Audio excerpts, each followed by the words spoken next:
इस वीडियो में हम पढ़ेंगे क्लास 10 मैथमेटिक्स पृष्ठीय क्षेत्रफल और आयतन सरफेस एरिया एंड वॉल्यूम।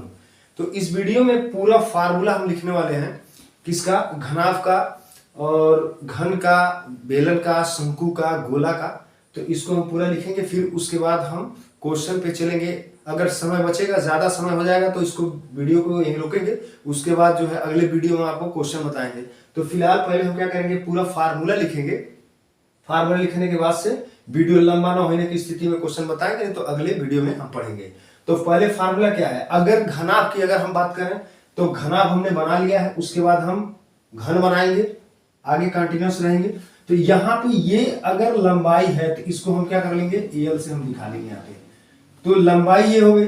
अगर चौड़ाई अगर हम ले लें बी, तो ये हो गया बी चौड़ाई, और ऊंचाई को यही रख लीजिए, ये हो गया ऊंचाई। तो ये जानना है हमें कि घनाभ में क्या होता है कि लंबाई, चौड़ाई और ऊंचाई जो होता है तीनों अलग अलग होता है। जैसे ईंट होता है, फिर उसके बाद और कोई भी जो है घनाभाकार जो पूरा आयत में होता है, और उसमें जो लंबाई होता है, चौड़ाई होता है, ऊंचाई। तो ईंट सबसे अच्छा एग्जांपल है, माचिस की डिबिया भी हो सकती है। तो उसका हम फार्मूला लिखेंगे कि क्या क्या होता है। अगर लंबाई क्या है, यल है, तो अगर हम यहाँ मान लें कि माना, यहाँ पे पहले फार्मूले के लिए है, माना लंबाई यल और चौड़ाई बी और ऊंचाई हम ले लेते हैं h। तो उसके लिए पहला फार्मूला हो जाएगा घनाभ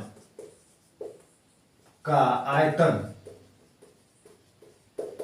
लंबाई गुणे चौड़ाई गुणे ऊंचाई, ये हो गया फार्मूला। फिर उसके बाद से दूसरा हो जाएगा घनाभ का संपूर्ण पृष्ठ दुगुणे l b plus b h plus h l. ये तरीका है पढ़ने का। दुगुणे लंबाई गुणे चौड़ाई धन ऊंचाई गुणे चौड़ाई धन ऊंचाई गुणे लंबाई। फिर उसके बाद से तीसरा फार्मूला घनाभ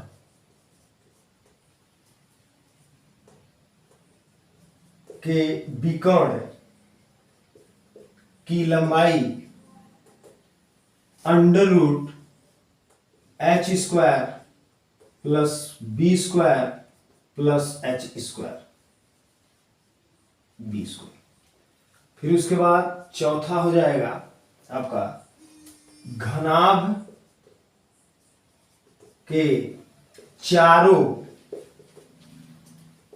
दीवारों का क्षेत्रफल दुगुणे l plus b into h. चारों दीवारों का क्षेत्रफल का मतलब क्या हो गया, अंदर वाला हिस्सा, जैसे ये सामने वाला, फिर इसके पीछे वाला, फिर इधर वाला, फिर इधर वाला, फिर ऊपर, फिर नीचे। तो यहाँ पे चारों दीवारों का क्षेत्रफल हमने ले लिया, 1 2 3 4। नीचे वाला हिस्सा नहीं है इसमें, नीचे वाला हिस्सा नहीं, चारों दीवारों का क्षेत्रफल लेटरल, इधर इधर, फिर उसके बाद से ठीक इधर और इधर हो जाएगा। तो ये हो गया हमारे पास घनाभ के चारों दीवारों का क्षेत्रफल। अब इसके बाद अगला जो फार्मूला होगा, अब इसमें तो सब लगभग हो गया है। फिर उसके बाद यहां से हम इसको क्लोज करते हैं। फिर उसके बाद हम आ जाएंगे किस पे, घन पर आ जाएंगे। तो घन हम यहाँ छोटा सा बना लेंगे। घन में क्या होता है कि सभी भुजाएं आपस में क्या होती हैं, बराबर होती हैं। तो हमने ये घन बना लिया। अगर इसकी भुजा को अगर हम ए के रूप में लेके चले तो फार्मूला हमारा ए में ही दिखेगा। ये सब क्या है, बराबर है। ये हमारा है घन, इसको हम क्यूब कहते हैं, यहाँ पे लिख देते हैं घन। तो ये फार्मूला इसका लिखते हैं। पहला फार्मूला हो जाएगा घन का आयतन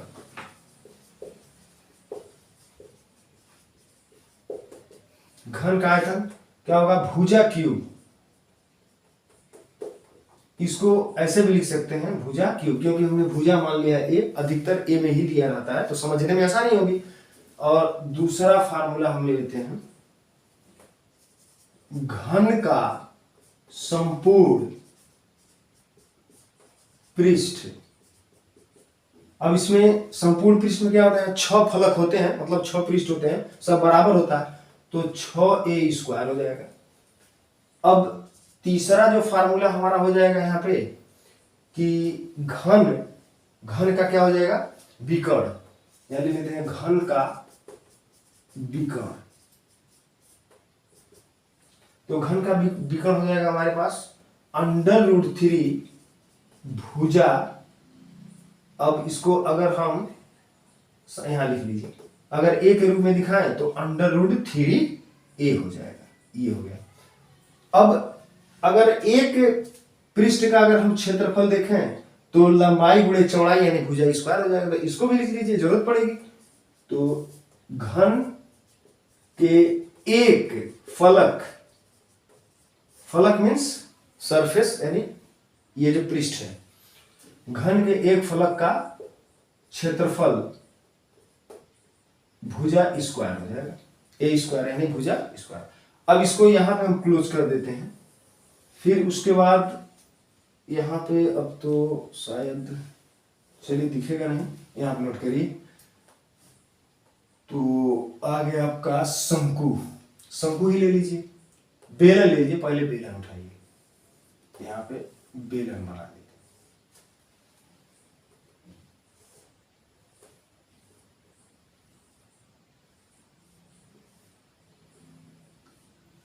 बेलन में क्या होता है कि ऊंचाई होती है इसकी, जिसे हम एच से रिप्रेजेंट करते हैं, और क्या होती है रेडियस होती है, जिसे आर से दिखाते हैं। लंबवत ऊंचाई जिसे एच से कहते हैं, और त्रिज्या होती है। इसी पे दोनों अक्षर जो है आपके इसी फार्मूले आपके बनेंगे। तो पहला फार्मूला इसका हो जाएगा, लिखेंगे बेलन का आयतन बराबर पाई आर स्क्वायर एच। दूसरा हो जाएगा बेलन का वक्र पृष्ठ। वक्र पृष्ठ में थोड़ा कंफ्यूजन हो जाती है बच्चों को, तो उसको हम समझ लेते हैं। वक्र पृष्ठ आपका मान लीजिए मार्कर है, तो ये ऊपर वाला जो आपका अनुप्रस्थ काट का क्षेत्रफल छोड़ दीजिए, और नीचे वाला अनुप्रस्थ काट का क्षेत्रफल छोड़ दीजिए। केवल इसका जो वक्र है मुड़ा हुआ है, उसका केवल एरिया वक्र पृष्ठ होता है। तो इसका जो फार्मूला है आपका यहाँ पे 2 पाई आर एच। तीसरा हो जाएगा बेलन का संपूर्ण पृष्ठ। तो संपूर्ण पृष्ठ में मान लीजिए अगर आप भूल गए कि संपूर्ण पृष्ठ क्वेश्चन लगाते समय परीक्षाओं में अगर भूल गए, तो उसके लिए यहां पे हम लिख करके बताएंगे। तो 2 पाई आर एच आपका ये पूरा जो गोल वाला जो पृष्ठ है वो तो आपका होगा ही, तो 2 पाई आर एच होना ही होना है। और ये ध्यान देना है जो आधार का जो क्षेत्रफल होता है वो दोनों तरफ है, एक ऊपर भी है और एक नीचे, चूंकि हमको संपूर्ण पृष्ठ निकालना है। तो 2 पाई आर स्क्वायर इसमें हम क्या कर लेंगे, ऐड कर लेंगे, यानी 2 पाई आर एच में क्या कर लेंगे, 2 पाई आर स्क्वायर को जोड़ देंगे और इसको कॉमन ले लेंगे, तो आपको समझ में आ जाएगा 2 पाई और आर कॉमन है, तो आर कॉमन बचेगा क्या हमारे पास, एच प्लस आर ही बचेगा। तो ये हो गया हमारा बेलन का संपूर्ण पृष्ठ 2 pi r into h plus r. एक बार और मिला लीजिए, 2 पाई आर और 2 पाई आर, एक यहां बच जाएगा। फिर उसके बाद बेलन के आधार का क्षेत्रफल अलग से लिख लीजिए, बेलन के आधार का क्षेत्रफल। अब बेलन का आधार का क्षेत्रफल क्या है, जो सर्किल होगा या एरियाज जो भी बनेंगे जिसमें पृष्ठ होंगे, सर्किल के साथ एरिया की मैं बात कर रहा हूं, तो उसमें अगर एरिया अगर आपको निकालना है, सर्किल तो दूसरा हो जाएगा, लेकिन अगर उसमें आप एरिया इंक्लूड कर देंगे तो पृष्ठ बन जाएगा। तो कोई भी गोल पृष्ठ होगा, उसका रेडियस अगर मालूम होगा, तो उसमें हम बेलन के आधार का क्षेत्रफल या जो भी गोल वस्तु है जिसमें पृष्ठ है उसका हम क्षेत्रफल निकाल सकते हैं। तो उसका फार्मूला होगा पाई आर स्क्वायर, ये हो जाएगा। अब इसके बाद हम शंकु को ले लेते हैं। शंकु जैसे जोकर की टोपी हो गया, चुरमुरा हो गया, आइसक्रीम की कुल्फी हो गई, ये सब क्या है, हमारा कोन है, जिसे हम क्या कहते हैं, शंकु। तो यहां पे लिखेंगे शंकु और इंग्लिश में लिखेंगे कोन। फिर उसके बाद पहला फार्मूला इसका होगा शंकु का आयतन बराबर 1/3 पाई आर स्क्वायर एच होता है। तो ये वाला जो हिस्सा है 1/3 के बाद, वो बेलन के आयतन से क्या होता है, मिलता है। तो यहां ध्यान देना है, याद करने में आसानी हो सकती है आपको। तो दूसरा क्वेश्चन है शंकु, क्वेश्चन नहीं फार्मूला, शंकु का वक्र पृष्ठ। वक्र पृष्ठ लिखने से पहले हम ये ध्यान दें, जैसे इसमें यहां पे एक गोल है तो ये तो त्रिज्या हो ही गया आपका आर। इसमें दो ऊंचाई होती है, एक होती है स्मॉल एल जिसे हम कहते हैं तिर्यक ऊंचाई और इंग्लिश में कहते हैं स्लैंट हाइट, और ये होता है परपेंडिकुलर हाइट होता है जिसे हम कहते हैं लंबवत ऊंचाई। तो इसमें जब वक्रपृष्ठ हम निकालेंगे तो इधर का केवल हिस्सा आपका बाहर बाहर का हिस्सा लेना है, तो उसका फार्मूला हो जाएगा पाई आर यल। तो इस यल की जरूरत पड़ेगी, तो स्पेशली यल को निकालने का एक अलग फार्मूला अभी लास्ट में हम लिखते हैं। तो शंकु का वक्र पृष्ठ हो गया। फिर उसके बाद तीसरा फार्मूला शंकु का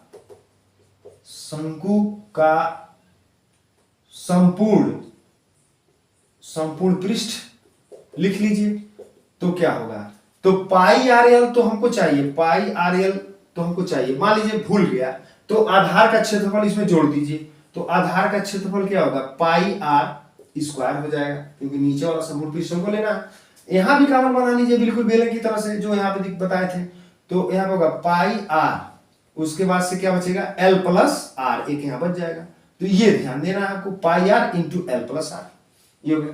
तो शंकु का संपूर्ण पृष्ठ हो गया। अब चौथा फार्मूला यहाँ पे हम लिखेंगे तिर्यक ऊंचाई निकालने के लिए। मान लीजिए कभी कभी क्वेश्चन में दे देता है, अब क्वेश्चन हम बताएंगे भी, क्वेश्चन दे देता है एच दे देगा, आर दे देगा और पूछ लेगा कि शंकु का वक्र पृष्ठ बताइए। तो उसमें बहुत से ऐसे बच्चे हैं कि एच को ही क्या कर देते हैं, गुणा कर देते हैं, लेकिन ऐसा है नहीं। उसके मदद से हमें जो पाइथागोरस प्रमेय होता है वहां से फार्मूला निकला हुआ है। तो L equal to under root, क्योंकि यहाँ पे 90 डिग्री पे होता है तो ये हो जाता है आपका कर्ण, और 90 सामने कर्ण है, और ये हो गया ऊंचाई और ये हो गया आधार, और यहाँ बीच में होता है तो दोनों बराबर है, तो इसको भी आर कह सकते हैं, इधर भी बराबर होगा।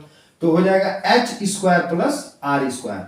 ऐसा नहीं, यहाँ पे दोनों पक्षों का वर्ग करके इसमें जो आपको लेटर की जरूरत है, जो आपका मान का जरूरत है जिसका, उसको आप ट्रांसफर करके निकाल सकते हैं।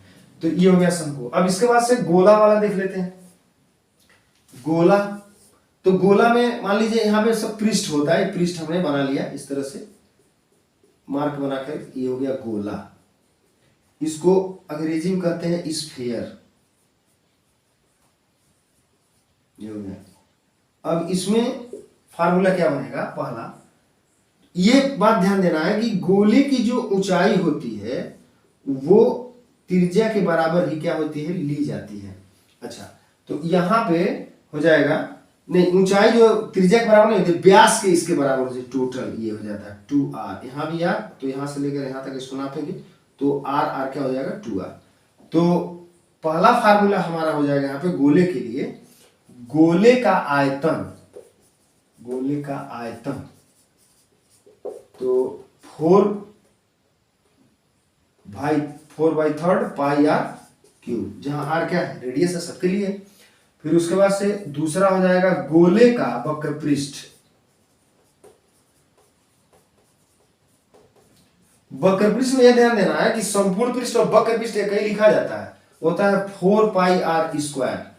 अब तीसरा फार्मूला अगर आपको लिखना हो इसके लिए, तो एक आयतन हो गया, वक्र पृष्ठ हो गया, और तो कुछ बच नहीं रहा है, नहीं अब ठीक है, बस इतना दोनों चलेगा आपका। अब अर्धगोला के लिए अगर हम बना लें, अर्धगोला यही जगह लेकर के, तो अर्धगोला आपका ऐसे दिखेगा, जैसे काट दिया जाए नींबू तो वो हो जाएगा कुछ ऐसे आपको दिखाई देगा। तो इसका फार्मूला हम लिख दे रहे हैं।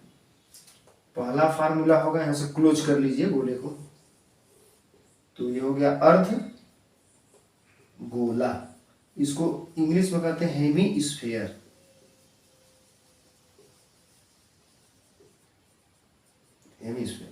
तो पहला फार्मूला इसका हो जाएगा अर्ध गोले का आयतन, बड़ा आसान है, गोले का आधा कर दीजिए। गोला कहां है आपका, यहाँ पे 4/3, तो यहाँ पे 2 से काटेंगे तो 2 हो जाएगा, यहाँ पे तो जाएगा 2/3 पाई आर क्यूब, सब इसका आधा कर दीजिए। दूसरा फार्मूला उठा लीजिए, अर्ध गोले का वक्र पृष्ठ हो जाएगा 2 पाई आर स्क्वायर। अब ये ऊपर वाला हिस्सा, अब इसमें एक बात और ध्यान देना है कि गोले में जो मान लीजिए बीच से काट दिया गया, आधा हो गया, तो ऊपर वाला हिस्सा तो इंक्लूड हो जाएगा ना उसमें पृष्ठ में, तो वो टोटल में आ जाएगा, संपूर्ण में। तो अभी ये जो 2πr हम लिखे हैं वो केवल ऊपर वाला हिस्सा है, केवल नीचे वाला जो यहाँ पे बना है, तो ऊपर वाला इसको पलट देंगे तो ऊपर वाला हो जाएगा, अभी नीचे वाला तो 2πr स्क्वायर हो जाएगा। अब तीसरा फार्मूला यहाँ पे उसके लिए हम लिखते हैं अर्ध गोले का संपूर्ण पृष्ठ हो जाएगा। अब इसमें 2πr में आप इसको आप जोड़ेंगे πr स्क्वायर तो हो जाएगा, या जोड़ के देख लीजिए 2πr स्क्वायर तो आपको ऑलरेडी है ये है, और इसमें हम आधार का क्षेत्रफल हम जोड़ देंगे πr स्क्वायर में, तो 2 और 1 कितना हो जाएगा 3, तो हो जाएगा 3πr स्क्वायर। तो ये हो गया आपका अर्धगोले का संपूर्ण पृष्ठ। बाकी जो है घनाभ हो गया, घन हो गया, बेलन हो गया, आपका है तो लिखे ना यहाँ पे बेलन लिख लीजिए, इसके ऊपर जगह है बेलन, इसको अंग्रेजी में कहते हैं सिलेंडर। ठीक, तो बेलन हो गया, फिर शंकु हो गया, और शंकु के बाद से गोला हो गया, अर्धगोला हो गया। तो फार्मूला ही है। अब उसके बाद से अगले वीडियो में हम क्वेश्चन पढ़ेंगे इसका।